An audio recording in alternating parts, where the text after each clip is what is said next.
यहाँ पर एक प्रदर्शन का तरीका ये भी है, देख लीजिएगा। और क्या दिक्कत है साहब, क्या दिक्कत है? देखिए, शुरू से कहा गया है हम सबका है किस पे शान, भारत के मजदूर किसान, लेकिन मोदी ने हमारे शान से टकराने की कोशिश की है। तो मोदी जी सुन लीजिए, हम समाजवादी हैं, आप किसान से टकराने की कोशिश कीजिएगा, आपको कान पकड़ के बेदखल कर दिया जाएगा सत्ता से। क्योंकि अगर एक नजर हमारी हल पर है, खेतों की मेर पर है, तो दूसरी नजर हमेशा सत्ता की सीढ़ियों पर रही है, दिल्ली की तख्त पर रही है। और राम मनोहर लोहिया ने कहा था कि सड़क पर सुनसान मत होने देना, सदन के बहुमत से सरकार नहीं चलती है, सड़क पर जनता की गठजोड़ से सरकार चलती है।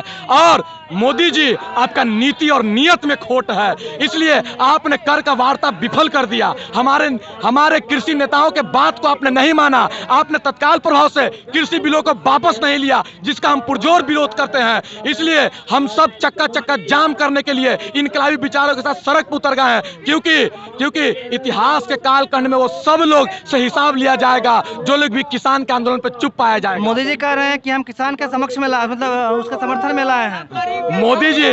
मोदी जी किसान और जवान को लड़वाने के फेर में मर जवान और मर किसान का नारा दे रहे हैं। इस तरह का उनका कथनी और करनी में भारी अंतर है। इस 2014 से ही जनता जान चुकी है, उनका मंदारी वाला खेल अब खत्म होने को है। गरीब लोग जान चुका है, मोदी का भांडा फूट चुका है। इसलिए किसान, मेहनतकश मजदूर, ये लोग सबको मिल करके पूंजीवाद की सत्ता समाजवाद से टकराने की जो जुर्रत कर रही है, जो जिद दिखा रही है, तो याद रखिए मोदी जी, किसान मजदूर आपसे ज्यादा जिद है आपके पास, क्योंकि हम जब हल चलाते हैं ना तो बंजर जमीन को भी हरा भरा कर देते हैं। घर ना टूटे। लगता है कुछ फायदा होगा। देखिए, हमेशा जब सड़क गुलजार हुआ है तब तक सदन और संसद हिला है। इसलिए जो सदन और संसद जो अभी आवारा हो चुका है, और यहाँ की बिहार की विधानसभा के मैं नीतीश कुमार से खासकर अपील करना चाहता हूँ कि यहाँ पे निंदा प्रस्ताव ला करके कृषि के 3 विधेयकों के खिलाफ आप निंदा प्रस्ताव ला के खारिज करवाइए, और नहीं तो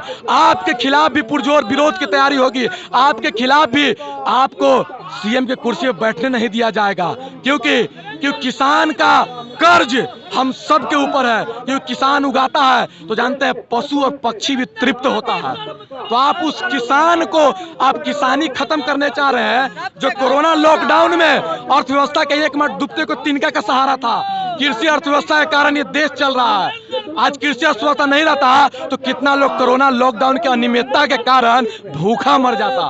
तो किसान की मेहनत ने भारत को भूखा मरने से बचाया, भारत की अर्थव्यवस्था को जो थोड़ा बहुत सहारा दिया, जो थोड़ा। आप उस किसान का सौदा आप पूंजीपतियों को हाथ करने जा रहे हैं। इतना आपका जुर्रत, आपको कान पकड़ के हम सत्ता से बेदखल कर देंगे, ये हमारा आह्वान है। आप समझ लीजिए, ये महज ये आह्वान नहीं, हम चरितार्थ करके दिखाएंगे। इसलिए है हिम्मत तो दिल्ली कान खोल के सुन लो, हमारे किसानों का रास्ता खोल दो और सदन पे उनका एक अधिकार होगा। और नहीं तो आप बिल को वापस लीजिए, और नहीं कीजिएगा तो समझ लीजिएगा आप इस सत्ता से बेदखल कर दिए जाइएगा। इसलिए तमाम नौजवानों से हम कहना चाहते हैं कि मेहनतकश वर्ग के लिए आप उतरिए, क्योंकि मेहनतकश वर्ग ही आपको मेहनतकश वर्ग, क्योंकि आप दुनिया जब चारों तरफ देखिएगा तो इस दुनिया को बनाने के लिए किसान जब मेहनत करता है तब जाकर जवान सरहद पे लड़ता है। किसान जब मेहनत करता है तो कोई जाकर बाहर चैन से कोई काम कर पाता है।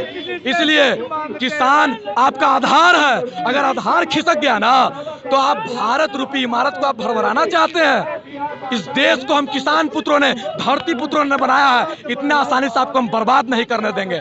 आपका ईंट का जवाब हम पत्थर से देंगे, और उसके लिए हमें किसी भी तरह का कुर्बानी, किसी प्रकार का त्याग करना पड़े तो हम उसके लिए निरंतर संघर्ष करने के लिए, क्योंकि जो संघर्ष करता है उसी का इतिहास होता है। और ये पूरी दुनिया की पटल पे आप देखिए, आज जस्टिन ट्रूडो भी भारत की मुखालफत कर रहे हैं। तो समझ लीजिए भारत की क्या इज्जत रह गई पूरे दुनिया की पटल पे। आज यूएन मुखालफत कर रहा है। तो आपकी इस नीतियों के कारण भारत की थू-थू हो रही है कि भारत अपने किसान की रक्षा कर पाने, भारत की सरकार कार्य सक्षम नहीं है। भारत की सरकार किसानों को बहुत उग्र होकर बोल रहे थे। घर तोड़ रहा है, सबका घर तोड़ रहा है। घर नीतीश कुमार तुम्हारा घर तोड़ रहा है? हाँ। कहाँ से आए हो? कंकड़बाग से हो? तुम्हारा घर तोड़ दिए? थोड़ा पूरा पार्क बनाएगा। चलिए, नेताजी थे, बहुत अच्छा बोल रहे थे। और जिस तरह से जो प्रदर्शन चल रहा है, वाकई लगता है कि किसान का जो बिल आया है उसको लेकर के कहीं ना कहीं कुछ तो गड़बड़ी जरूर है। और अगर गड़बड़ी नहीं है तो सरकार को चाहिए कि वो सामने आकर अपना पक्ष रखे और किसानों को समझाए कि इसमें कोई दिक्कत नहीं है। लेकिन अगर दिक्कत है तो सरकार को चाहिए कि किसानों के हक में फैसला लिया जाए, क्योंकि ये वही किसान है जिनकी वजह से हमारे और आपके प्लेट तक खाना पहुंच पाता है। बाकी इस वक्त है हम पटना के बुद्धा स्मृति पार्क पर, कैमरे के पीछे वरुण देव हैं। बहुत बहुत धन्यवाद।